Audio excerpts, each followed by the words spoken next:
Okay, so we're going to do some more examples.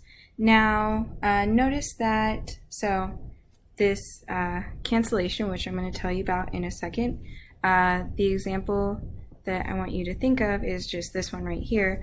So notice that in this case, this is a rational function, but it's one where plugging in x equals a, so in this case plugging in 1, would make the denominator 0. So plugging in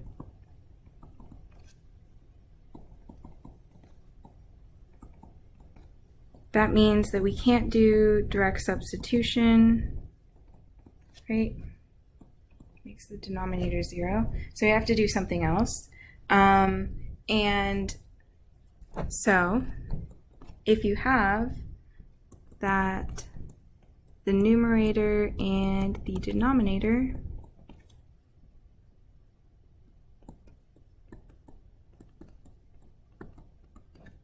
and here we're talking about a rational function. So if the numerator and the denominator of a rational function have a common, how do I put this? Share a common factor.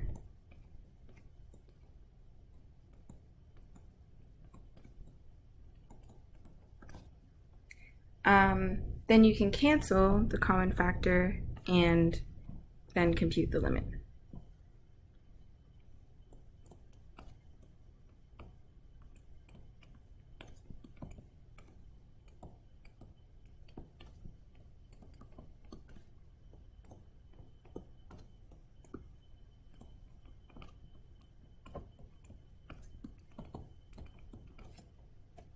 Right.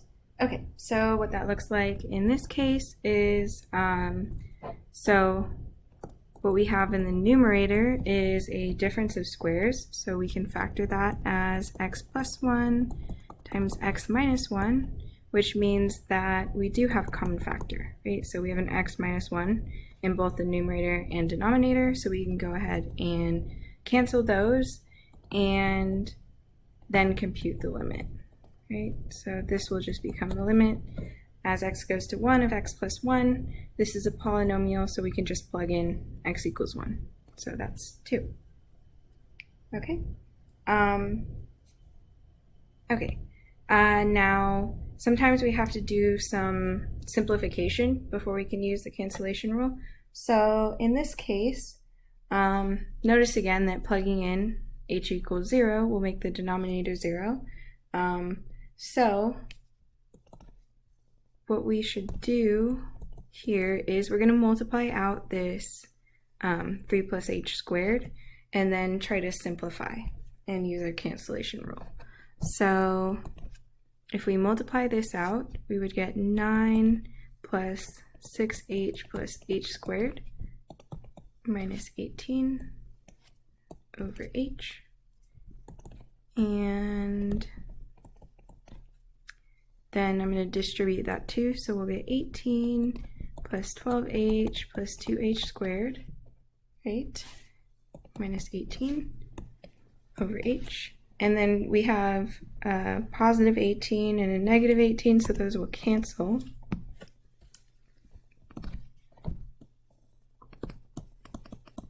And then in the numerator, let me just write this out. So we're left with this. Now there's a factor of h in both terms, so that means we can factor 1h out, right? And the reason I want to do that is to cancel it with the h in the bottom, so that we no longer get a 0 in the denominator. So we would get 12 plus 2h times h over h, so those guys cancel using our cancellation rule, and then just to write out all of the steps, we are left with 12 plus 2h, and then we just plug in h equals 0. Right, so that's just 12. Okay. Okay, let's do a couple more examples. So just to be clear here, in this problem, the strategy was to multiply out and simplify.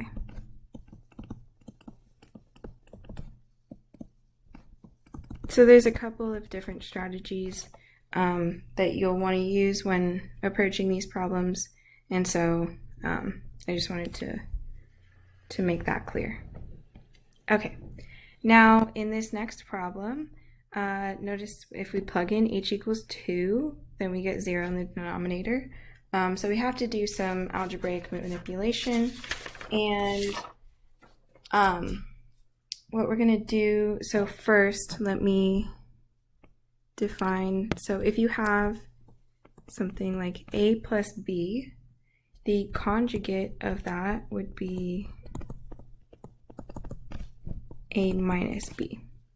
And similarly, if we have a minus b, the conjugate of that is a plus b. Okay? And then the special property that these things have, so if you multiply the conjugates together, you get a squared plus ab minus ab plus b squared, which is your difference of squares, right? Okay, now what we're going to do, if we, so we're going to use this to compute this limit, and when we use this for limits,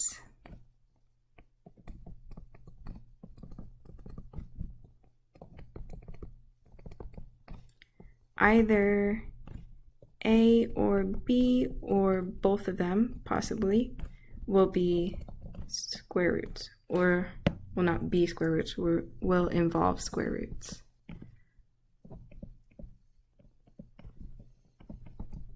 Right, so if a involves a square root, and by so the strategy is to multiply by the conjugate, we'll end up with the square root squared, so we get rid of that square root. So actually, let's just go ahead and do the problem. It should be more clear. Okay, here's our limit. We have, in the numerator, we have something involving a square root. So the strategy is to multiply by the conjugate. So in that case, it will be the square root of h plus 2 plus 2, because we have a minus here. And then since we don't want to change the limit, we multiply by that in the denominator as well. Right? Okay.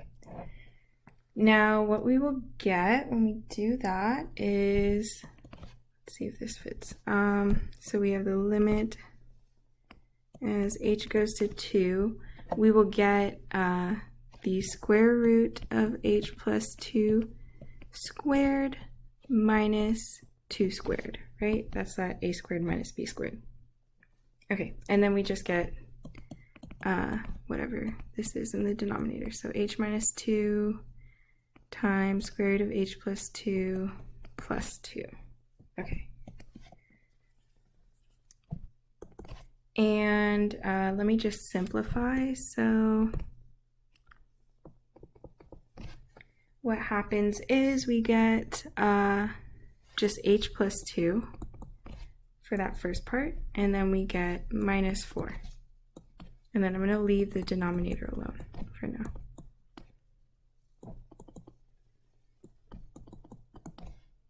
Okay.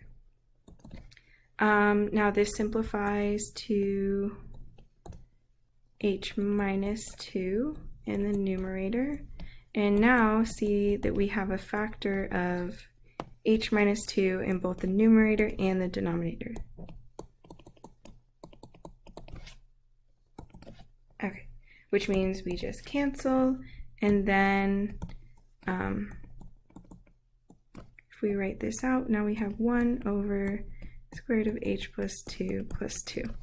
Now if we plug in h equals 2, we have no issues with the denominator being 0, right? So we go ahead and we get 2 plus 2 plus 2, which is 1 over 4, right? Okay, So in this case, the strategy was to multiply by the conjugate. And so if you see a square root in your limit, you have something like a square root plus or minus something, you should try this strategy. So multiply by the conjugate. Okay. Now the last two are a little bit different. So what I'm going to do is actually approach this a little differently. So not algebraically, but there's an idea here that I want you to get used to, having to do with limits. And the idea is this. So what I'm going to do is make a table. So we're sort of approximating the limit. So I take values of x and 1 over x. So this limit is as x goes to 0 from the right of the function 1 over x.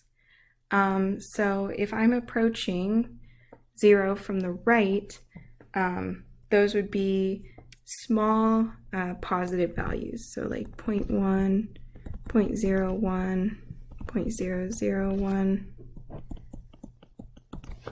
something like that, right? Okay, so this is approaching 0 from the right.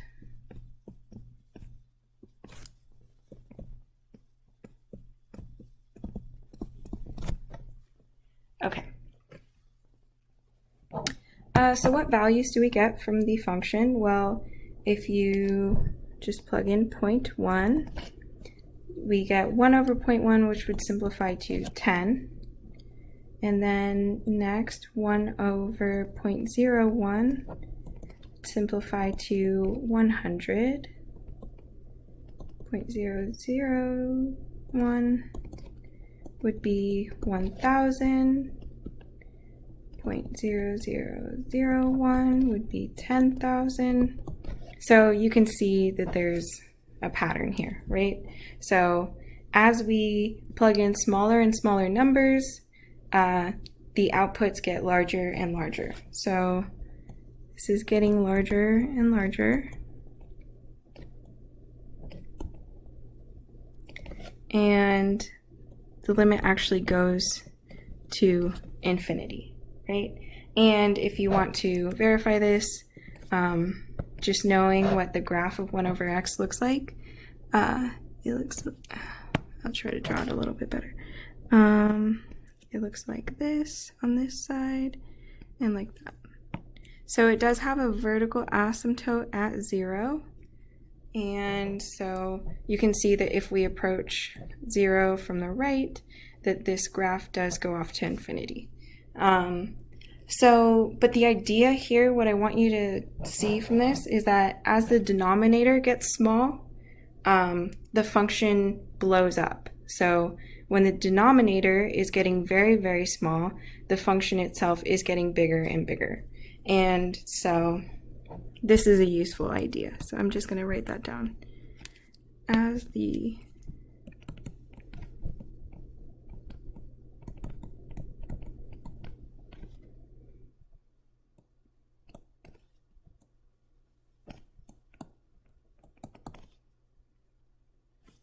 and so it's actually important that in the numerator stays the same or approximately the same. The function blows up. Great, so this is the idea I want you to get out of this example. So when I say, oops, I didn't finish that, stays the same. Okay. So when I say that the numerator stays the same, I mean that it's not also shrinking. So if we had say the numerator and the denominator both shrinking and getting smaller and smaller and smaller, then the function doesn't necessarily blow up. It could just, go to a constant or something like that. So the idea here is that you kind of have the numerator fixed, it's not changing, at least not too much, and then the denominator keeps getting small and smaller and smaller and smaller. It makes the function get very large, okay? And so that's the idea we're going to use in the next problem. So here we have the limit as x approaches 5 from the left. So notice that if we plug in x equals 5, we get 6 over 0, right? So the denominator is equal to 0, and if we just go ahead and plug that in, which is bad, but what happens if we think about it similar to number 7, so the previous problem? Let's see, as x approaches 5 from the left,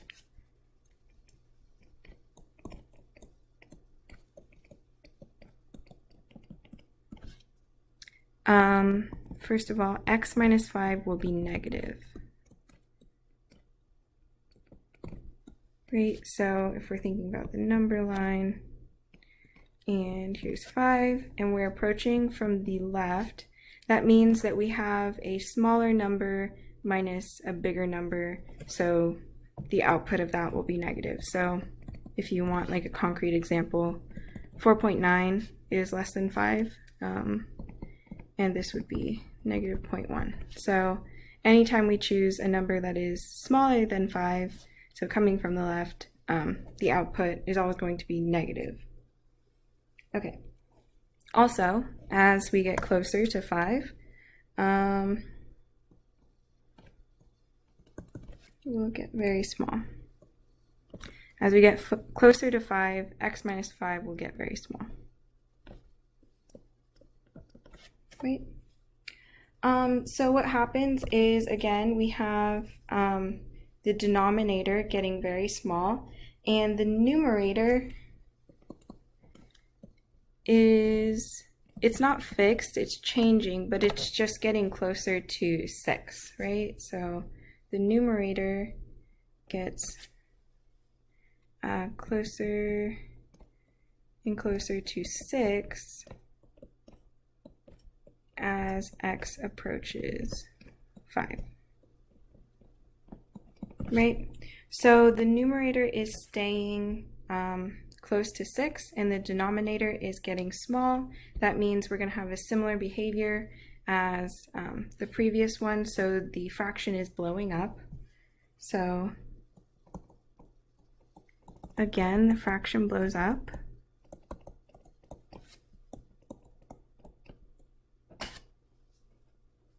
But this time to negative infinity.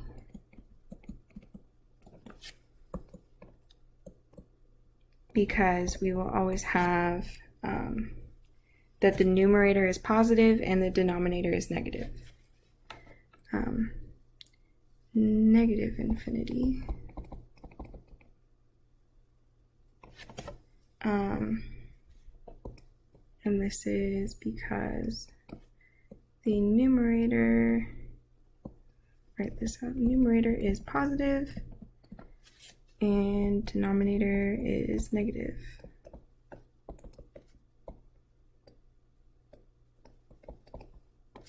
As x approaches 5 from the left.